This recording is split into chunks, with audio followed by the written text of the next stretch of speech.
You run native plants nursery here in beautiful Oklahoma City. Let's check out your yard. How old is this? This is basically our trials garden. It's about 5 years old.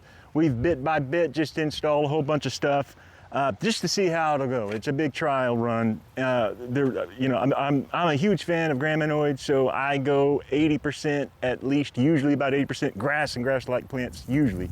But and as you can see, I've got the big grasses over here, Panicum virgatum. This is the cultivar Dallas Blues with some the seed heads. You can see from this way that just the color contrast alone is unstoppable with that verbicina in the background rising above. This is repurposed footpath, a bunch of old sidewalk concrete that we've collected over the years. Look, he's got the Phylonata flora taken over right there. Excellent ground cover, Verbena family, Verbenaceae, but puts up little white flowers. Roots into the ground as it goes, but can also be mowed. Then over here he's got a Eupatorium. Look at that, wonderful. Pollinators love that. Here we got a Rhingium yuccifolium. It's a carrot. Remember the carrot family Apiaceae that looks like a yucca.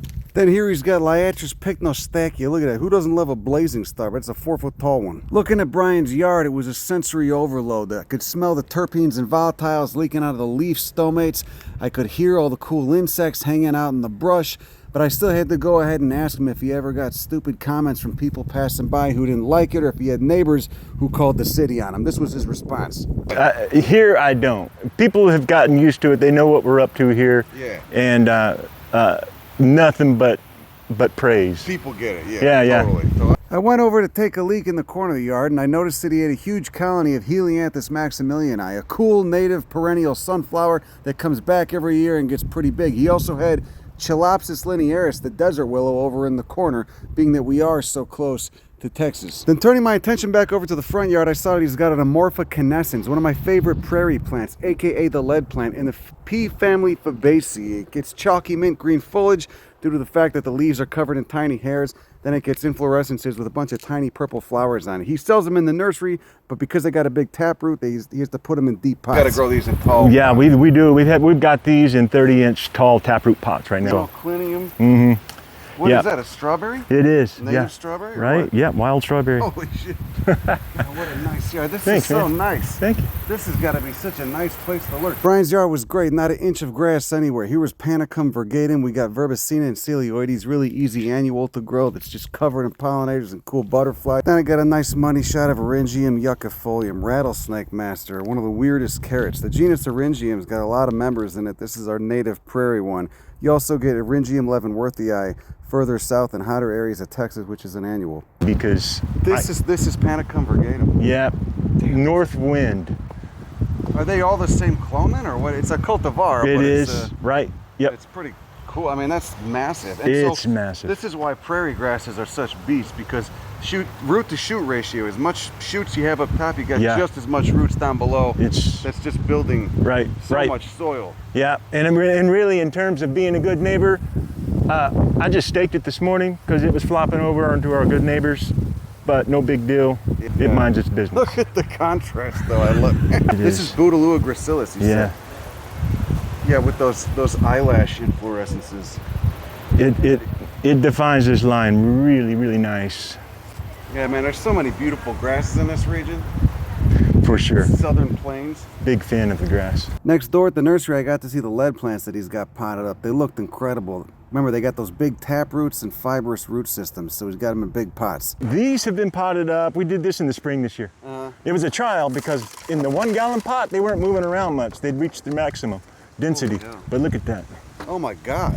Right? That soil doesn't even come apart. That's a fucking beast of a root. It's outstanding. I love it.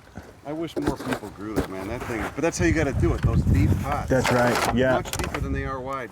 The biome around Oklahoma City consists of savannas, southern prairies, and cross timbers. And what I was looking at before me was a huge table full of all kinds of cool prairie grasses.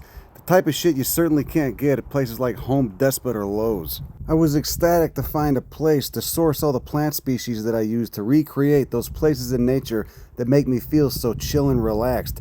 and not so much like puking and dying, which is how I generally feel most of the time when I'm in modern human society. For Christ's sakes, this guy even grew Silphium terebinthinaceum, the beast of the prairie, one of my favorite plants from my native Chicago area prairies. They could live for a century or two and send roots down 30 feet into the soil. I had no idea what I was walking into when I came in here. Right on. I told you I wanted to buy some stuff.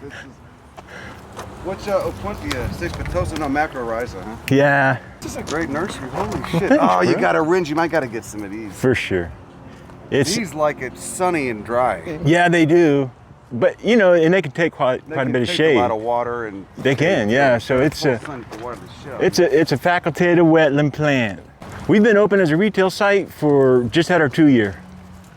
We're going on 3.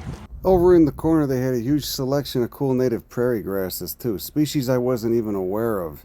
This is a whole flat of Dutchman's pipe. This is a whole Aristolochia tomentosa. Host plant for one of the coolest butterflies. This black pipevine swallowtail. This is our first crop of it ever. So it behaved so well. I started another crop, and it's the end of the year, so it's a little bit stressed out, but it likes a little water, wants some shade.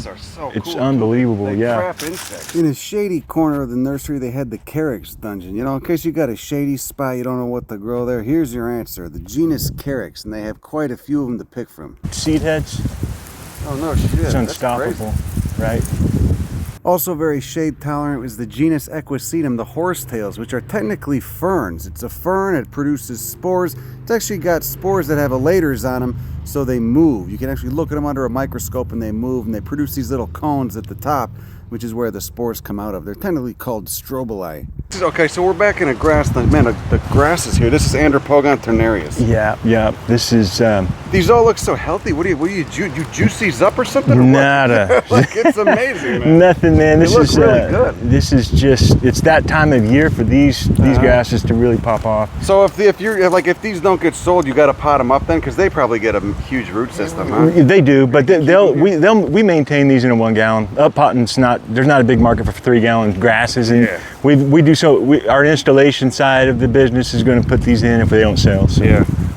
Look at that. So Brian here's designing. He's trying to get the bees to come hang out in this bee hotel. You said that's just sand in there? Sand. That's a nice poster of that big blue stem, though, man. Holy shit! I want one of those. I know. I saw it on somewhere, and I just had to have it. It's a tall grass prairie out of Iowa. That root system is a goddamn. This was actually one of the coolest nurseries I've been to in a while. So if you're in the area, please check them out. All right, they've only been around 3 years. They're growing shit like it's on steroids. It looks healthy as hell, and it's got excellent root systems. Help bring back what's been lost. Kill your lawn. That's all I got. Go fuck yourself. Bye.